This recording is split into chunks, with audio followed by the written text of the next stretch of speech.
Hey guys, what's up?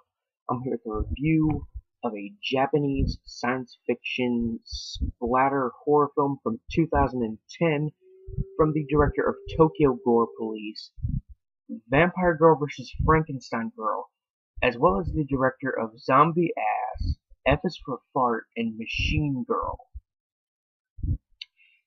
And today's movie is Mutant Girls Squad.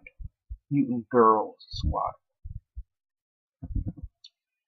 This movie is basically a Japanese splatter film version or adaptation kind of X-Men.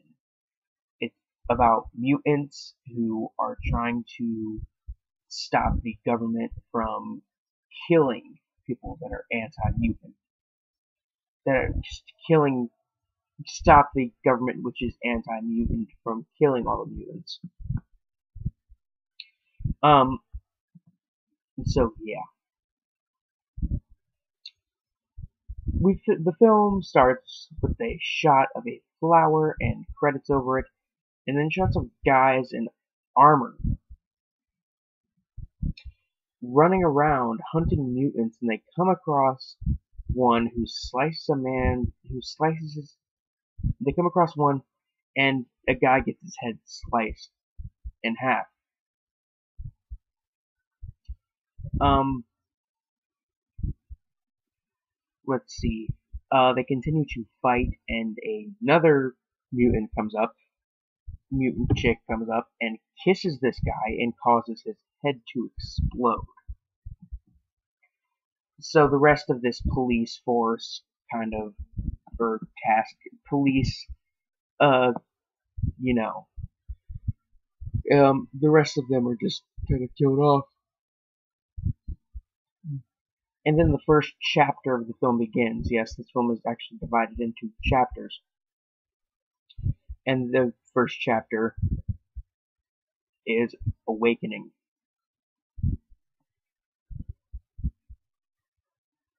So, this girl, our main character, Rin,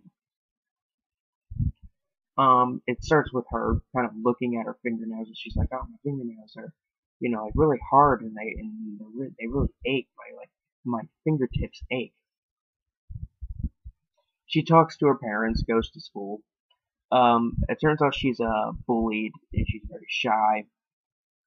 And every time she's bullied, at least in one of the scenes, or every time she gets angry in one of the scenes, her hand trembles like she's trying to hold herself back, like as if she wants to lash out at someone. So she leaves the classroom and tries to cut herself. Classic Tokyo Gore Police, or Vampire Girl vs. Frankenstein Girl. Rin, the one of the girls that made fun of her, is like, "Oh, I'm sorry, I didn't mean to," and she accepts her apology only to be pushed down these stairs. Well, actually, punched down the stairs. Um, she wakes up in the nurse's office, which the nurse is actually a doctor, and it is explained to her that she's not human. Therefore, the doctor tries to sedate her, but Rin transforms, cuts the doctor/nurse's ear off, and escapes before heading home. And her parents have a birthday cake ready, and she cries, and Rin's father reveals that he is a mutant as well, and he has really big, like, mutant vaginas on his chest. Um, I'm not even joking. So her parents are then killed. Well, her mom is killed right in front of her by this kind of police task force, and her dad gets his head cut off, and it lands in her birthday cake. And then she finally kind of transforms, and she gets a glove that looks like kind of like almost like a really demonic Freddy Krueger glove, which would just make it's just an awesome fucking hand glove. thing. It's, yeah. So she well, she doesn't kill them, but she fights them all off, and then we get this news report. This news lady interviewing these guys that are hunting this supposed like urban barbarian, I believe it was. I watched this movie like more than 12 hours ago, so memory a little bit fuzzy, but yeah, they were hunting some kind of urban barbarian or some kind of cryptid, and they see Rin walking around, and they mistake her for one of them, and she cuts his head into 3 pieces. So she accidentally, so she goes inside, and she goes into a like bakery, kills a chef, and then there's an entire army of citizens who want to kill her. So obviously she slaughters them all. The film crew, and she slaughters them all, and the film crew, and 2 chefs that and the chef is the chefs are a couple, and the guy uses his wife as a weapon to fight Rin.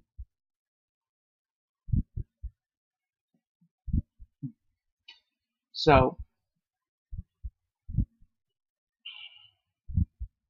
then she fights this old woman who has some kind of superpowers, but then just Rin is just like boom, and her head is gone.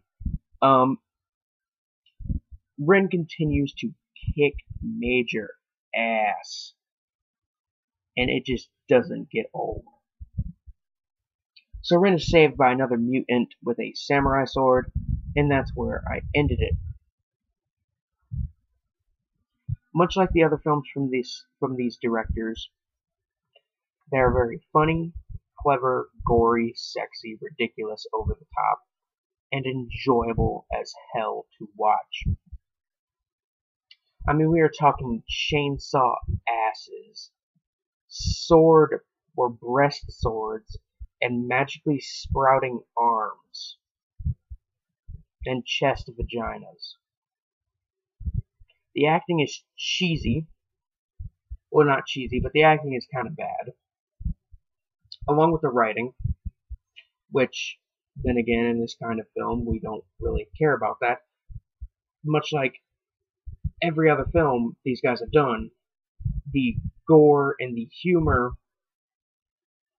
and the girls are the 3 main showcases of the film. And yeah, this one definitely has all 3 of those things. I wouldn't say it's as good as Tokyo Gore Police or Vampire Girl. It's still better than Zombie Ass, Rape Zombie, and Meatball Machine. I think it's about even with Machine Girl, in my opinion.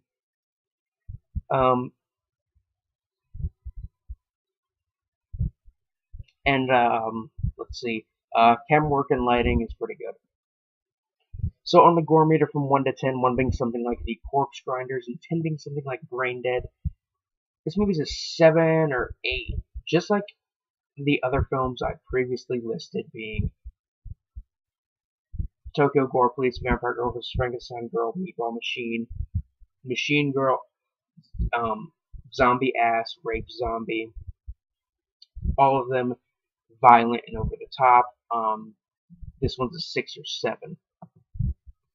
Definitely pretty gory. It's definitely as good as Machine Girl. I think I've already said that. But I already have a theory for this film. Since it is from the same director as Tokyo Gore Police, the police, or like the anti-mutant task force in this film, they wear outfits with the same emblems that the police that hunt the engineers in Tokyo Gore Police wear. And the outfits look very similar. So this leads me to believe that Mutant Girls Squad is is like a prequel to Tokyo Gore Police, like how the police got privatized in Tokyo Gore Police,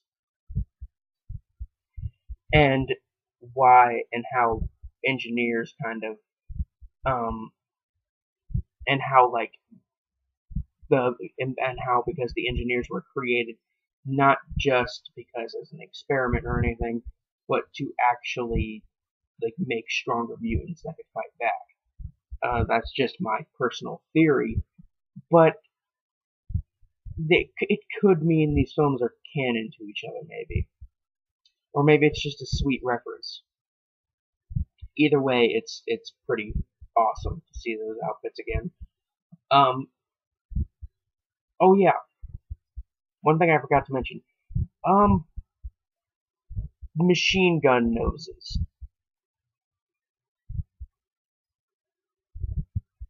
Yeah.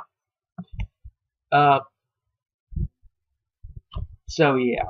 Anyway, guys, it was a 4 out of 5 for me, 8 out of 10. This is Biscuit Blue 6'9", signing off. Peace.